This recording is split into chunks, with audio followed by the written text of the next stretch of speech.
So today, just a quick chat about a process we call dynamic risk assessment, and this may tie into some of the other videos that we've done regarding confined space and working at heights and whatever.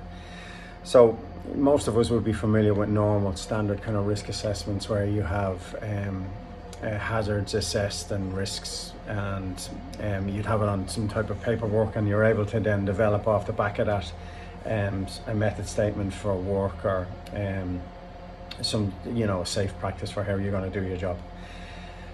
So what dynamic risk assessment is risk assessing on an ongoing basis in a live situation where circumstances are changing. So that's great for a lone worker, where someone's out doing lone work and they're able to dynamically risk assess, and when they come across circumstances or changes in the job that they're not expecting, that they're able to dynamically risk assess it and then make safe decisions on the back of that. But what happens in an emergency situation is quite different. So in an emergency situation, you're presented quite quickly with lots of information, and what you have to do if you're in charge of a crew is you have to risk assess the environment and what's going on and make decisions based upon the safety of your crew all of the time. And if you're an individual working alone, for instance at a confined space entry, and there's an incident within the confined space, well then the dynamic risk assessment again will be around keeping you safe. The incident has already taken place inside, but we have to keep you safe. And that's a process that we call the safe persons concept. And the safe persons concept, if you think of it as your safety first and foremost all of the time. When you're happy that your safety is good and safe, then you check if you have team members with you, you check that they're all safe. And if they've all been thinking the same as you, well then that process shouldn't be too hard. But it's you, the team, and then the process, the job, the rescue, whatever it is, that's last. And it's based on a risk versus reward.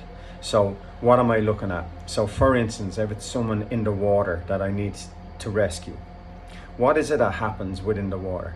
What is it that happens within my head, and what is it that happens within the patient's head that makes the whole thing particularly dangerous? So if I'm not trained and I don't understand dynamic risk assessment, and I don't have the competency levels to get into the water to save someone, in an emergency situation, I'm still thinking of going because I still want to get to the person. And in any ad that you've ever seen for water rescue, you never enter the water. It doesn't happen. But in an emergency situation like that, as I spoke before, you have a kind of an amygdala hijack. That part of your brain supersedes the conscious part of your brain, or the cognitive part of your brain, and you act on emotion, and next of all you find yourself in the water. So now you're at risk. The patient is having the same process. They're panicking, they are in the midst of drowning, and they need to try and get out of the water.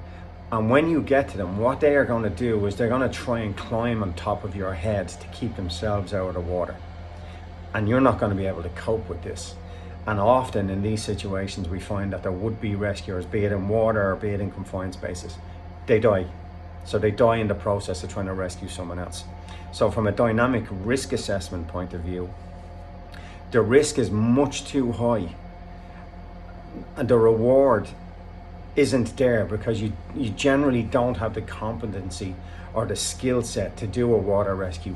You certainly don't have a dry suit on. You don't have a personal flotation device. You don't have a floating rope tied to you. And in a confined space, if you've screwed up that there's someone in the confined space and can't get out, you may not have the breathing apparatus. You may not have an attachment point to the outside. All of these things play into a situation where you are about to put yourself at an extremely high risk. So in fire services and emergency services, when we are taking risk, we are going to take educated decisions and controlled risk based on the environment that we're looking at. We're not going to put guys in t-shirts and combat trousers into the river with no connection point to try and swim out to save someone. The people that do that will be the people that are clothed in the proper swiftwater rescue equipment. We're not going to put people down into confined spaces who don't have any equipment. We're going to wait, and we're going to make sure that we have the proper equipment set up before we put people in. So you're always leaning on the side of your own personal safety all of the time. Then your team, your crew, and then the incident or the rescue that needs to be taking place. And that's dynamic risk assessment. So if you're dynamic risk assessing a patient in a confined space, what are you thinking of? Is there gases inside? Well, I can't see them. Do I have a gas alarm? Is it safe to proceed? Do I have respiratory equipment? Is there water coming in? Is the sides of the trench collapsing? All of these things are dynamically risk assessed. And if it's professional fire crews or professional emergency services, they won't take unnecessary risk. They won't put their personnel at risk for a life that's already lost, or for the possibility of one of them getting killed. That won't happen. And if it does, it's foolish decisions. And when you get to a court, when it's all broken down to your pay number only, not your name, just your pay number, and you're not an individual person anymore, the emotion is taken out of it.